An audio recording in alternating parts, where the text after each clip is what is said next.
بسم الله الرحمن الرحیم. الحمد لله و الصلاة و السلام علی من لا نبی بعده. اما بعد، السلام علیکم و رحمت الله و برکاته. بینندگان عزیز مهربان، میخواستم در فضیلت و بزرگی 10 روزی اول ماه ذوالحجه صحبت کنم که این 10 روز بسیار مهم هستند و بهترین روزها هستند در طول سال.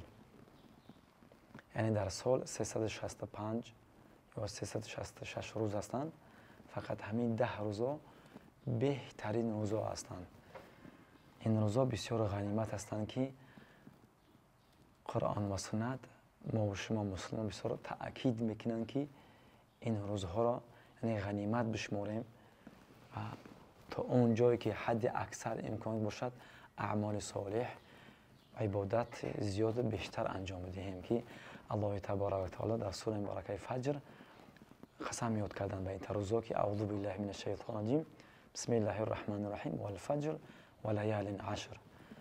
اینجا الله سبحانه و تعالی قسم خورده به فجر و به شب‌های دهگانه. مفسرین شب دهگانه می شب‌های چرا میگن؟ 10 روز اول ماه ذوالحجه را میگن. یعنی خداوند قسم به این کردن یعنی که این 10 روز بسیار جایگاه بلندی دارند. همین خیلی حدیث دیگر هست که میفرماید که افضل ایام دنیا العشر، یعنی 10 ذوالحجه، یعنی بهترین روزهای دنیا یعنی این 10 روز اول ماه ذوالحجه هستند. این روزها دیگر روزهای بهتر در اسلام نیستند. یعنی که 10 روز روزی اول ماه ذوالحجه بهترین روزها هستند در طول سال در اسلام، اما شبها 10 شب ماه اخیری ماه رمضان که در اون شب قدر هست. درباره فضیلت و مهم و جایگاه بسیار عالی داشتن این 10 روز اول را حدیث پیغمبر خدا صلی الله علیه و آله دلالت میکنند که عن عبدالله بن عباس رضی الله عنه قال رسول الله ما من ایام العمل الصالح فی احب الى الله من هذه الايام. کوتاه کرده صحبت کنیم. معنیش این است که عبدالله بن عباس رضی الله عنه حدیث روایت میکنه که پیغمبر رسول فرمودند که ما من ایام العمل الصالح فی احب الى الله من هذه الايام. هیچ روزی نیست که در اون روز اعمال صالح عبادت در نزد الله محبوبتر عزیزتر باشد از این 10 روز. نه، یعنی در این 10 روز اول ماه ذوالحجه، یعنی در این 10 ماه روز اول ذوالحجه عبادت جایگاه خاصی دارد. واجبات یعنی که ثواب ثمرش زیادتر بیشتر است از غیر این روزها.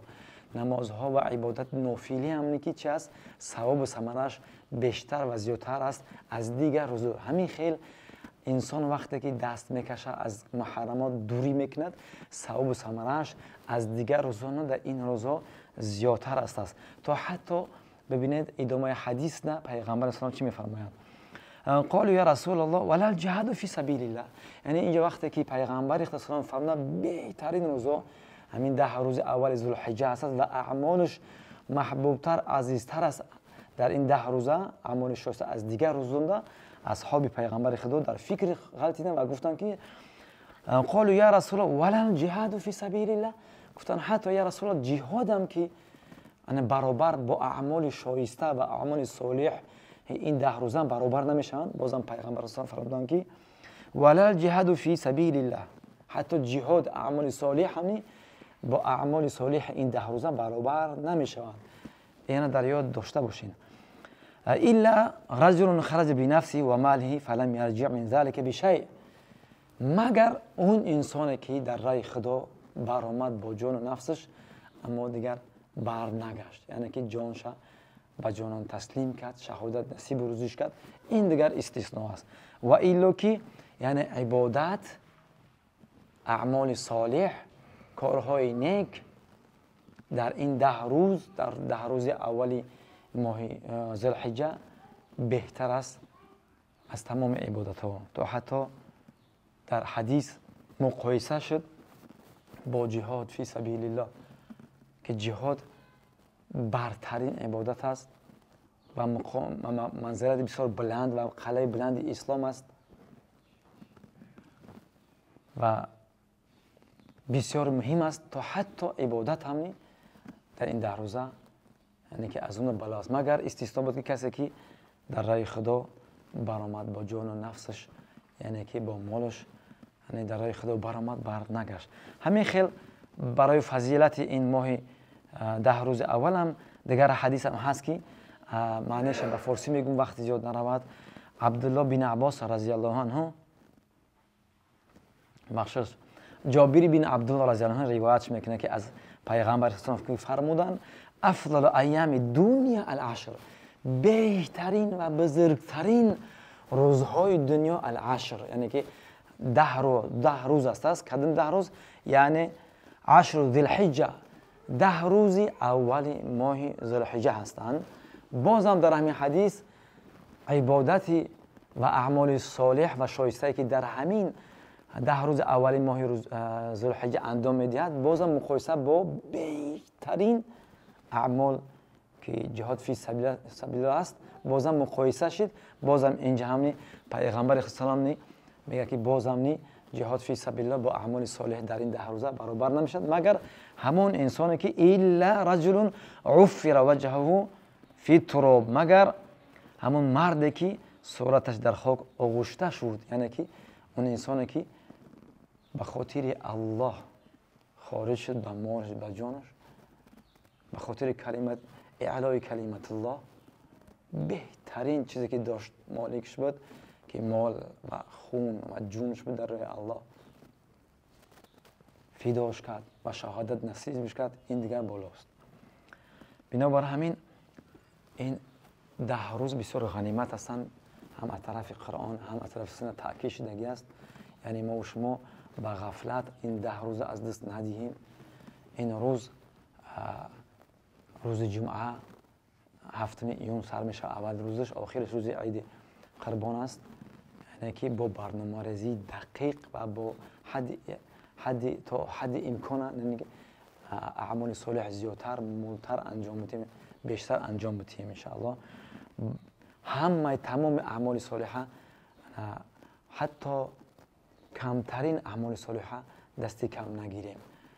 شروع کرده از واجبات و امرای خداوند، پنج وقت نماز، نمازهای نافله، نمازهای شب به خصوص تهجد، نمازهای ضحی، ذکر اذکار پگاهی صبح شام از دست ندهیم، قرائت قرآن با تدبر با تفکر، صدقه دادن، دست گرفتن نیازمندان، فقیران، مسکین، یتیمان، بیوه‌زنان، روزه گرفتن. یعنی در این روزه گرفتن روزه نفل است، به خصوص روزه گرفتن روز عرفه، نهم روز ذی الحجه که این ثواب ثمره بسیار دارد. قربانی کردن، یعنی این اعمال شایسته هستند که در این روزها انسان به الله نزدیک میکنه. به خصوص حدیث دیگر هم میگیم ختمش میکنیم ان شاء الله که